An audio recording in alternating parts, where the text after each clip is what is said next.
Hello বন্ধুরা, কেমন আছো সবাই? আশা করি তোমরা সবাই খুব ভালো আছো, আমিও ভালো আছি। তো দেখো, বাজারে গিয়ে কুল কিনতে গিয়েছিলাম, আর সেখানে দেখলাম হলুদ ফুলকপি।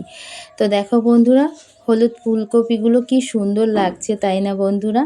দেখতে কিন্তু খুব সুন্দর লাগছে। তো ভাবলাম একটু ভিডিও শট নিয়ে নিই বন্ধুদেরকে দেখানোর জন্য। দুষ্টু কোকিল, দুষ্টু কোকিল আসো। আসো, এই আসো আসো আসো আসো। এই যে হচ্ছে, আমি তো বন্ধুরা বাজারটা সেরে এসেছি, আর দেখো বাড়িতে এসে দেখি দুষ্টু কোকিল আমার বাড়িতে এসে হাজির। এর নাম আমি দিয়েছি দুষ্টু কোকিল। একে আমি খুব ভালোবাসি। এ হচ্ছে আমার পাশের বাড়ি একটা দাদার মেয়ে। ও প্রায় সব সময় থাকে আমাদের বাড়িতে। জানো তো, আমি খুব ভালোবাসি, ভীষণ কিউট, এত ভালো লাগে ওকে, আরও ভীষণ দুষ্টুমি করে, তাই ওর নাম আমি রেখেছি দুষ্টু কোকিল। আর দেখো আমি মুড়ি দিচ্ছি আর কিভাবে খাচ্ছে। ও না খুব ভালো মিষ্টি মেয়ে, জানো তো, এমনি জ্বালাতন করে না, কিন্তু খুব দুষ্টামি করে, জিনিসপত্র ভেঙে চুটে দেবে, এদিক ওদিকে ফেলে দেবে। আর খাবার যেটা দেবে চুপচাপ শান্ত মেয়ের মতো খাবে। দেখো আর কিভাবে হাসছে, দেখো আমি ওকে মজা করছি নিয়ে, আর ও ভীষণ হাসছে, দেখো ভীষণ মিষ্টি ওর হাসিটা।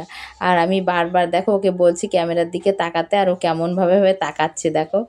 আর ওর মুড়ির দিকেই নজর রয়েছে, ও কী করবে, মুড়িটাই খাবে। আমি বারবার বলছি ক্যামেরার দিকে তাকাতে, কিন্তু ও সেটা তাকাবে না। তো দেখো ওর সঙ্গে একটু খেলাধুলো করার পরে আমি রান্না বসিয়ে দিলাম বন্ধুরা। এখানে আছে কাতলা মাছ। তো আমি দেখো এটাকে ধুয়ে লবণ হলুদ দিয়ে মেখে এটাকে ভাজা শুরু করলাম। আর আমার মাছ ভাজাটা অলরেডি হয়ে গেছে বন্ধুরা। তারপরে দেখো বন্ধুরা, আমি আজকে রান্না করতে চলেছি একটু সজনের ডাঁটা, একটু আলু কুমড়ো দিয়ে মাছের মাথাটা আমি করব বন্ধুরা।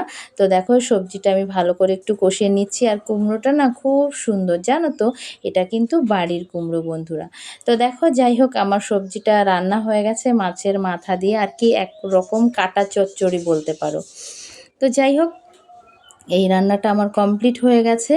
দেখো কেমন লাগছে বন্ধুরা, সবজির কালারটা কেমন হয়েছে অবশ্যই কিন্তু কমেন্ট করে বলবে। খেতে কিন্তু সেই টেস্টি হয়েছিল বন্ধুরা। তো দেখো বন্ধুরা, এই রান্নাটা তো কমপ্লিট হয়ে গেলে এবার আমি মশলাটা কষিয়ে নিলাম, কাতলা মাছের ঝোল করব। তো দেখো বন্ধুরা, একটু তো লেট হয়ে গেছে, কারণ দুষ্টু কোকিলের সঙ্গে একটু খেলা করছিলাম। ভীষণ মিষ্টি মেয়ে, খুব ভালো লাগে গো আমার, যখন মনটা খারাপ হয় ওকে নিয়ে রাখি, আর ওকে রেখে আমি পাশে রেখে কি সুন্দর কাজ করি, জানো তো, ও আমার পিছন পিছন ঘুরু ঘুরু করে বেড়ায়। যখন ওকে নিয়ে আদর করি ও খুব খুব ভালো আর কি, অন্য বাচ্চাদের মতন চিৎকার চেঁচামেচি কান্নাকাটি করে না। তো যাই হোক বন্ধুরা, আমার রান্না কমপ্লিট হয়ে গেল। আমি দেখো মাছ দিয়ে দিচ্ছি ঝোলের মধ্যে। আর বন্ধুরা, এই যে আমার রান্না কমপ্লিট। কেমন হয়েছে আমার রান্না অবশ্যই বলবে। টাটা, ভালো থেকো সবাই।